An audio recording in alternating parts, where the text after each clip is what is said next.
Good morning, everyone. Let's begin today with how to perfect your technique, how to make your techniques better, especially when you're doing your forms, your basics, your punches, your blocks. Taekwondo training requires, especially our techniques require you to do things a certain way. It's not just at random, you're throwing hands out and it's just making, movements without a meaning. There is a lot of biomechanics that's going on when you are performing your technique. When you perform your basic techniques and make it better and make it good and make it perfect is what you're trying to get. I've been doing this for decades and I'm still trying to achieve perfection. What we're trying to do is try to achieve perfection, and that is what the secret is. And that's why you're training every day. Work on your technique every day, try to achieve perfection. But coming back to what I was trying to do with this lesson, or I'm trying to do with this lesson is, trying to teach you this lesson is, how to get your techniques good, how to make your techniques as perfect as you can get and push it to another level. So that being said, we have a lot of things that goes on in doing a technique. All right. So once you get your basic techniques right, it's going to show in your forms that your forms are going to look good. When you do these techniques, they're going to look good. They're going to look powerful, and that is the key, to show crisp, powerful technique. All right. So we're going to talk about that as I progress in the lesson and as I start teaching you. Also remember that our techniques are based on ilkyuk pilsan. That is the Taekwondo philosophy. Ilkyuk pilsan actually stands for one attack kill. And that's how the first three grades of black belts, or first three dans of black belts go on the ilkyuk pilsan philosophy. Hence, you have to understand your techniques have to have that power to knock somebody down or to do a good amount of damage with that one strike, ilkyuk pilsan. And how to achieve it is by doing a strong, powerful technique. Another point I'm going to make here in this lesson before we start doing this is it is based also on something called a fluid shock wave. So what a fluid shock wave is, that when you strike the technique, it has to create because the body is made up of fluid, right? Over 70% of your body is fluid. So when you make that attack, there should be a fluid shock wave that's generated inside the muscle or that area of the body where you make that strike. And that is what's going to make damage or cause damage in your technique. And that's never going to happen if your techniques are not powerful. You've got to relax at the right moment. You've got to tense at the right moment. You've got to transfer and generate power at the right moment. Okay? So, that being said, we're going to practice this technique the way I'm going to show you right now. Practice it that way. It's like a flow drill. So you're not just going to do a punch, but you're going to do a punch in a series of blocks. And you're going to do it over and over and over again. Again, remember, repetition is the key. Practice, practice, practice till you try to achieve perfection. Again, you can always get better, but you're always striving for perfection. For me, perfection in my 20s was something else. In my 30s, 40s, and now in my late 50s, I'm nearly, in a couple of months, I'll be 60, so I just say I'm 60.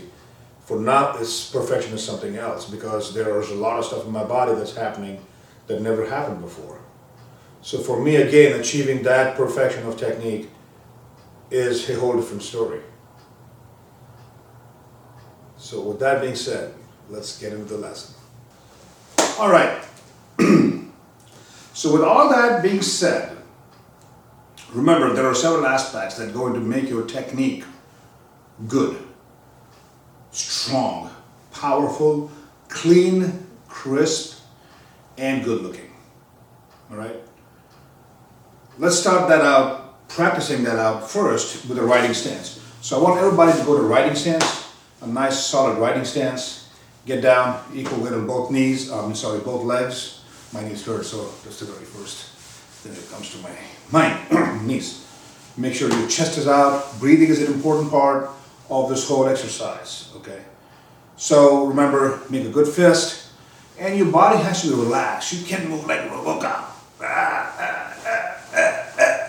I mean, you can't be doing stuff like that. Your body has to be completely relaxed and loose, okay? Loose. The tension, the power, the focus, even the Japanese call the word kime. The focus of the technique is on point of impact. That's where your entire body is focused there for a second. That fraction of a second when you make impact, and then your body is relaxed again. Because remember, if you tense all the time, your technique will suffer, it'll look terrible, there will be no power in it, there will be no speed in it, and it's just going to look terrible. Okay, you're going to look like just out of the RoboCop movie, and you know, you don't want that. All right? So, and just throw something in there. That's why I love playing with kettlebells. Especially with kettlebell swings and all the other kettlebell exercises, cleans, jerks, all the stuff of that sort. The whole technique is like point of impact, point of impact. Your body's losing, whoop, body's losing, whoop, everything gets tight again. And I love that. And that's why I like kettlebells, because that actually augments my martial arts training. Now again, remember, the breathing comes from here, okay? What the Koreans call danjin, or Chinese call dandian. Okay, so it comes from the lower abdomen, and breathe out, exhale. Don't worry about inhaling, your body will inhale. Exhale, every time you make an impact, exhale. There has to be, and at that time the entire body goes into that tightness. So you're not just punching or blocking with your hand, you're actually doing with the entire body. And this goes from the legs into the abdomen, into the hands, and then it's out there. So make sure all that is a part when you do these techniques, all right? So, and then again, one more thing, is the pullback. Practice this pullback. Practice this pullback. This is also an important part. This pullback is an important part of making any technique better. Because if you don't have a pullback, the power in your technique is not going to be there. So you got to pull back as hard as you throw out. So there's a pull push. There's a pull push. That's why you have this hands coming back. Now, hip movement. Make sure there's hip movement in your technique, because that's also where the real power is coming from. So a lot of things are going on here, guys. Like I said, it's not just your hand movement. There's a lot of stuff going on. Breathing, your power coming through your hips, your pullback, and then your main technique itself with the locking motion. So, practice the punch. This is what we're going to do. We're going to practice the punches, and we're going to practice and then lock it, okay? Pop, lock it, lock it. After that, we're going to work the rising block. Then we're going to work the down block, okay? Remember? And inward forearm block or hammer block, and then outer forearm block, okay? So we're going to do punch, rising block, down block, inward forearm block, outer forearm block. 4 techniques to begin with. Later on, you can add as many as you want, and that can make you even better, start making you think. So it's not just doing it mechanically, but there's also a thinking process involved in your form, in your exercise, okay? So, pop, pop, pop, pop, pop, pop, pop, pop, pop, pop, and then stop. So we did 4 techniques. Again, watch. Pull back, pull back, pull back, pull back, pull back, pull back, pull back, pull back, pull back, pull back, and lock. Okay? Just 4 techniques. Work on these and make it good. Make it good.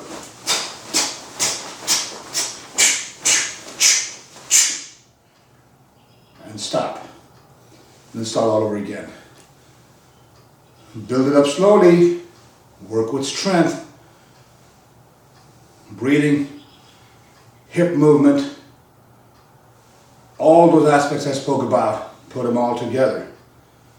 Build them up, and you will see your forms will get better, your technique will get better. You will impress yourself when you do it in the mirror and you see yourself, you'll like what you see, okay? With that being said, today's lesson is over. Get to practice, and we'll see you again next week. Have a good one.